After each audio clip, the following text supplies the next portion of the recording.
Chapter 7. Rain and the Bear. I spent a fitful night with little sleep. As far as we understood, the enemy would have no use for fire, and in fact more than likely found it abhorrent, given the nature of that organism. If that was the case, could it be some naturally occurring phenomena, such as a hot spring steam or a forest fire? It had been a very localized plume, and I was sure it had not been my imagination. I scanned the area until well after dark, but hadn't seen any light from, say, an open fire. Somewhere in the night, it occurred to me that, as unlikely as it seemed, it could be other people.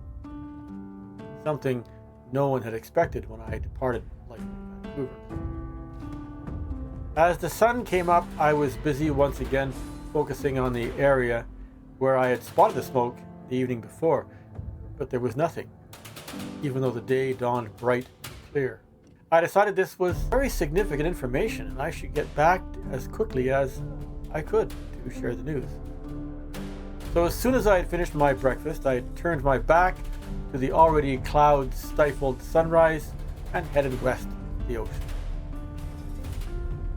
The day remained determinately overcast, so I wore my suit and followed the ridgetop to what I was sure was west or perhaps a little northwest.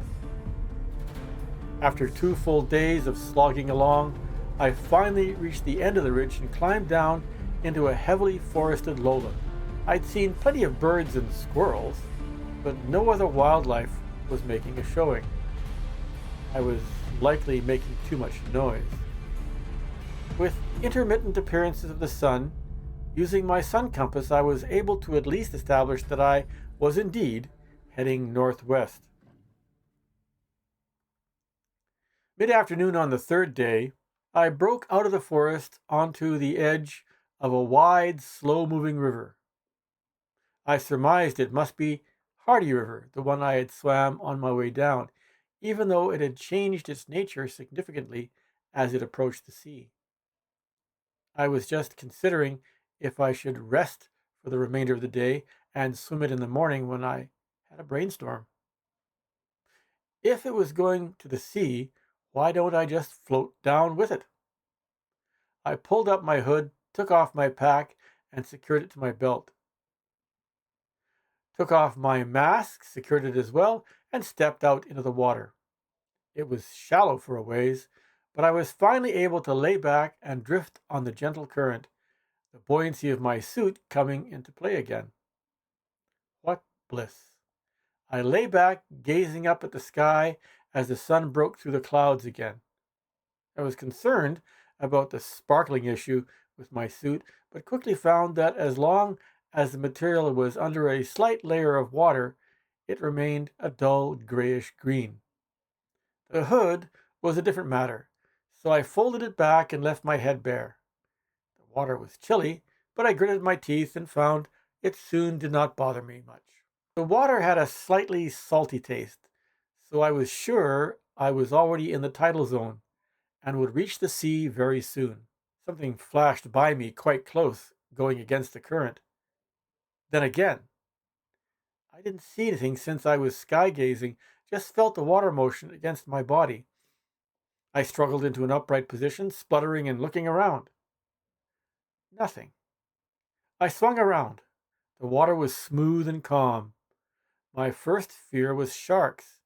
Did they come into freshwater estuaries? Of course they did.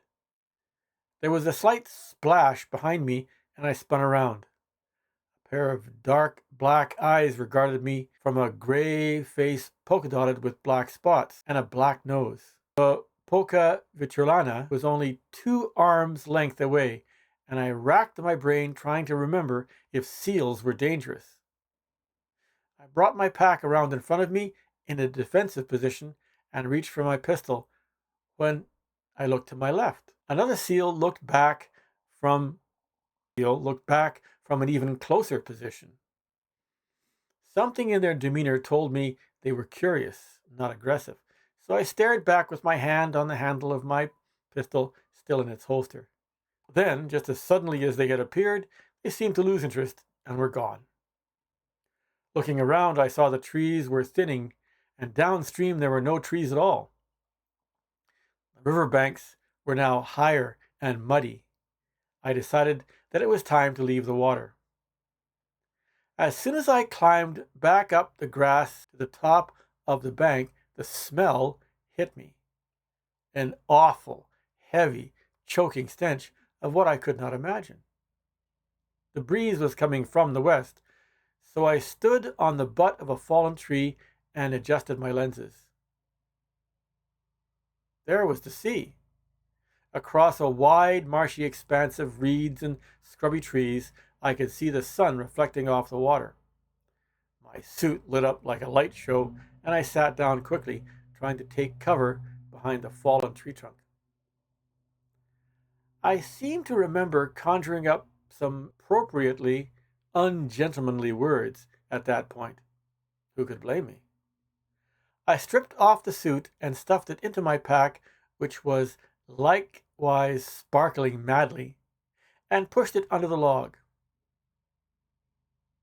With my pistol in one hand and my knife in the other, I sat there on the edge of the forest against the sea, naked and totally panicked. I cursed myself again for being so stupid as to be standing on a log in plain sight from a wide-angle view and let the sunlight catch me. Anyone looking from the sea or the forest could not help but get an eyeful. Fortunately, within minutes, the sun went back behind the clouds, and I was able to don my suit and pack and scramble back down to the muddy shore and retreat up the stream to the forest. Okay, I told myself. You found the sea. Now all you have to do is turn right and follow it home. Once back in the trees, I felt much better and headed north along the tree line. At length, I came to a high ground and began to climb, keeping the expanse of water in sight, which opened up to me in quite a delightful panoramic view as I gained height. The smell had stayed with me since the river, and as I adjusted my lenses and looked down over the estuary, the source of the foul stench became clear. Camped in their thousands along the sandy shoreline of each side of the river's mouth, I saw them in their smelly glory. Sea lions, Xelophus californius, lounged, scratched, and I suppose defecated to their heart's content. It was the most amazing sight I had ever seen. So many individuals on such a grand scale, it was breathtaking in more ways than one. As the sun went down in a murky orange ball, I sat on the bluff and drank in something my kind had not seen in 500 years. It was heaven.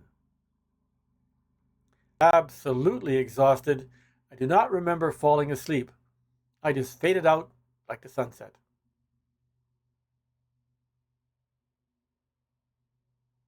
The next morning, I woke up in exactly the same position I had been reclining in the night before.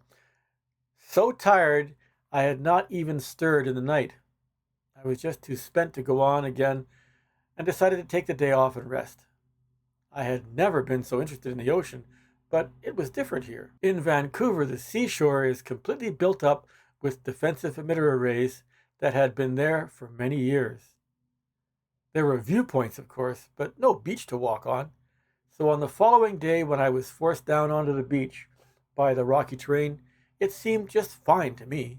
Sun came out bright and warm, but I did not let it stop me. I turned my pack inside out, stuffed my suit inside. I cut a strip of material from the lining of the pack to act as a belt where I could hang my knife and pistol. Wrapped seaweed around my boots to keep them from sparkling, and headed off up the beach.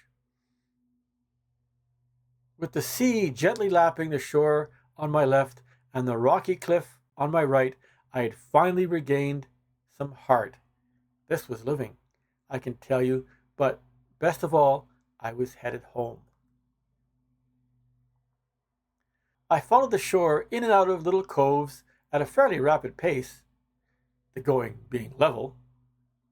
I was very happy to be at the right angle on one of those turns to see Ursus arctos hobiblius, quite a long way off, and before he saw me, it was a big bear, casually lumbering along, only pausing from time to time to sniff or paw things along the water's edge. I had heard stories from Overwatch members catching sight of large mammals from their stations on the perimeter of Vancouver, but that was a very rare occurrence.